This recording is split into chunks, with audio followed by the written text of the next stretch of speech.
Hello दोस्तों, welcome back to my channel once again. जो लोग पहली बार आए मेरे चैनल को प्लीज आप लोग सब्सक्राइब कर दीजिएगा। आज के इस वीडियो में चर्चा करने वाले सबसे पहले जीएमआर एयरपोर्ट्स लिमिटेड के बारे में। उम्मीद है नाम क्लियरली दिख रही होगी।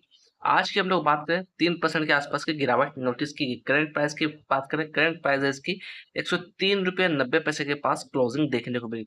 सबसे पहले इसके अंदर मैं बात करूँ आज के दिन वॉल्यूम की, तकरीबन तकरीबन 90 लाख के आसपास की वॉल्यूम नोटिस की गई है।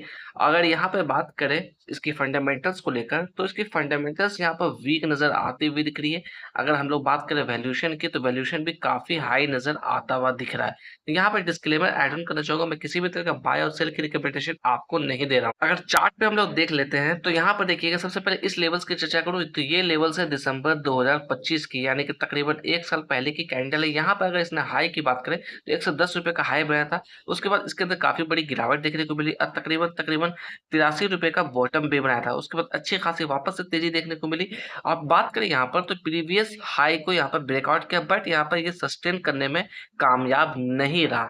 तो यहाँ पर देखा जाए, अगर थोड़ा सा कैंडल को मैं जूम इन कर दूं तो देखिएगा इस लेवल के ऊपर ये सस्टेन करने में कामयाब यहाँ पर नहीं रहा और इसके नीचे ही कुछ दिनों से ट्रेड करता हुआ दिख रहा है। लगातार बियरिश कैंडल का फॉर्मेशन होता हुआ दिख रहा है। अभी हम लोग बात करें डाउन साइड में, मे भी कहीं ना कहीं ये जो रेंज है एक अच्छा सपोर्ट के तौर पे आता हुआ दिख सकता है। अगर इसके नीचे भी जाता है तो ये जो लेवल्स दिख रहे हैं ये हमारे लिए एक सेकंड सपोर्ट के तौर पे आता हुआ दिख सकता है।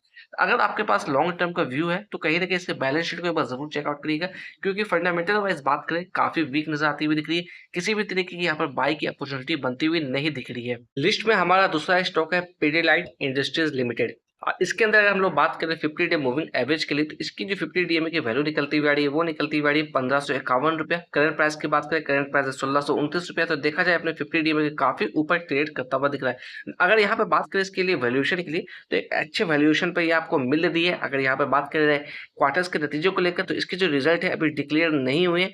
4 अगस्त 2026 को इसके क्वार्टर्स के नतीजे डिक्लेयर होने वाले हैं। अगर आपके पास होल्डिंग है या किसी भी तरह का डिसीजन लेना चाहते हैं तो कम से कम क्वार्टर्स का इंतजार करिए।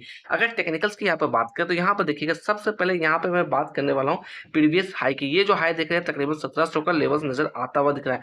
मैं बात कर रहा हूँ जुलाई 2025 के आसपास, इसी लेवल के पास से इसके अंदर रिजेक्शन हमें देखने को मिली थी। अगर अभी हम लोग बात करें पिछले कुछ दिनों से, तो एक अच्छा कॉन्सोलिडेटेड फेज में यहाँ पे ट्रेड करता हुआ दिख रहा है, यानी कि एक फ्रेश सपोर्ट बनाने की कोशिश की है तकरीबन 1560 रुपए के आसपास। मैं यहाँ पर डिस्क्लेमर देना चाहूंगा, मैं किसी भी तरह का बाय और सेल की रिकमेंडेशन आपको नहीं दे रहा हूँ। अगर यहाँ पर इसके अंदर अच्छा ब्रेकआउट देखने को मिलती है तो फिर कहीं ना कहीं इस स्टॉक्स के अंदर तेजी हमें देखने को मिल सकती है। अगर क्वार्टर्स के नतीजे अच्छे आते हैं तो एक अच्छी ब्रेकआउट देखने को मिलती है, एक अच्छे वॉल्यूम के साथ ब्रेकआउट देखने को मिलती है, तो काफी शानदार तेजी इस स्टॉक्स के अंदर देखने को मिल सकती है। अगर आज के दिन वॉल्यूम की बात करें, तकरीबन 11 लाख के आसपास की वॉल्यूम नोटिस की गई थी। डिलीवरी ऑफ परसेंटेज की बात करें, तकरीबन 63% की डिलीवरी इस स्टॉक्स के अंदर उठाई गई थी। अगर इसके अंदर फंडामेंटल्स की चर्चा करूं तो फंडामेंटल्स काफी बेहतरीन है। कंपनी के ऊपर डेप्ट यानी कि कर्ज की बात करें, बिल्कुल ना के बराबर कर्ज है, सिर्फ और सिर्फ 417 करोड़ का कर्ज है कंपनी के ऊपर। तो हम लोग कह सकते हैं एक बड़ी कंपनी के लिए कुछ भी ये कर्ज नहीं है। तो फंडामेंटल्स काफी स्ट्रॉन्ग है। वैल्यूएशन की बात करें, अच्छे वैल्यूएशन पे मिल रही है, क्योंकि अगर बात करें इसकी वैल्यूएशन की तो तकरीबन 68 के पी के पास ट्रेड करता हुआ दिख रही है। इसकी जो पी है हमेशा 90 के ऊपर हमें देखने को मिली है, तो कहीं ना कहीं अभी भी अच्छे वैल्यूएशन पे ट्रेड करता हुआ दिख रहा है। अगर पीडीलाइट इंडस्ट्रीज की हम लोग रेटिंग्स एंड फोरकास्टिंग की चर्चा करें तो देखिएगा 20 एनालिस्ट ने कवर किया, 80% की रेटिंग्स हमें यहाँ पर देखने को मिल रही है। आते हैं आप लोग नेक्स्ट कंपनी की तरफ, तो वो है लिस्ट में हमारा विनाती ऑर्गेनिक्स लिमिटेड। चार्ट यहाँ पे देखिएगा 1 वीक के टाइम फ्रेम पे मैंने यहाँ पर लगा रखा है। सबसे पहले मैं बात करने वाला हूँ इसकी हाई की। ये जो आप हाई देख रहे हैं, ये हाई इसने लगाई थी जुलाई 2024 के अंदर, तकरीबन 2329 रुपए के लेवल्स को टच किया।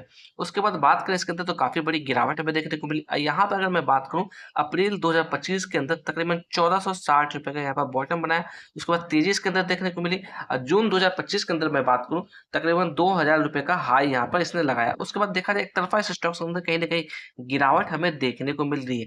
अगर थोड़ा सा चार्ट को मैं जूम इन कर दूं तो यहाँ पर आप देख पा रहे होंगे एक फ्रेश कॉन्सोलिडेटेड रेंज में ये काम करने की कोशिश कर रहा है। अगर इसी तरह से ये ट्रेड यहाँ पे करता तो कहीं ना कहीं बायस इसके अंदर एक्टिव वापस से होते हुए दिख सकते हैं हमें। अगर इसके अंदर मैं बात करूं 15 डे मूविंग एवरेज के लिए, तो इसके लिए जो 50 डीएमए की वैल्यू निकलती हुई आ रही है वो निकलती हुई आ रही है तकरीबन 1324 रुपया। करंट प्राइस की बात करें 1296 रुपया है।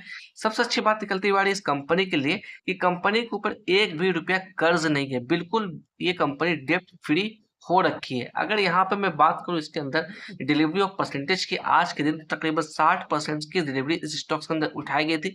साथ ही साथ वॉल्यूम की बात करें तो वॉल्यूम काफ़ी कम इसके अंदर देखने को मिल रही है। बहुत ही कम वॉल्यूम इसके अंदर नोटिस की गई थी आज के दिन।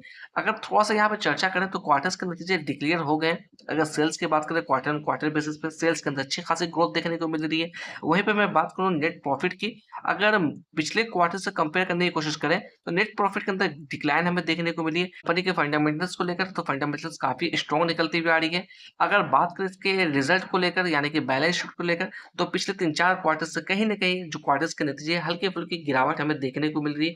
अगर यहाँ पे हम लोग बात करें अपसाइड में तो ये जो फेज़ देख रहे हैं ये इसके लिए एक अच्छा रेजिस्टेंस के तौर पे काम करता हुआ दिख सकता है। अगर चार्ट को हम लोग 1 वीक की जगह पर 1 डे के टाइम फ्रेम में करें तो यहाँ पे देखिएगा एक अच्छा सपोर्ट ज़ोन यहाँ पे हमें देखने को मिल रहा है 1 डे के टाइम फ्रेम में। ये जो रेंज देख रहे हैं अच्छा सपोर्ट के तौर पे काम करता हुआ दिख रहा है। ऊपर के लेवल्स पे ये एक स्ट्रॉन्ग रेजिस्टेंस के तौर पे देखने को मिल रही है। अगर इसके ऊपर सस्टेन करता है तो फिर कहीं न कहीं इसके अंदर मोमेंटम हमें देखने को मिल सकती है। साथ ही साथ बात करते हैं विनैती ऑर्गेनाइज़ के अंदर रेटिंग्स एंड फोरकास्टिंग की तो देखिएगा 14 एनालिस्ट इसे कवर किया है, 79% की रेटिंग्स हमें देखने को मिल रही है। तो सोच समझ के आपको डिसीजन लेना है, किसी भी तरह की जल्दबाजी नहीं करना है डिसीजन लेने के लिए।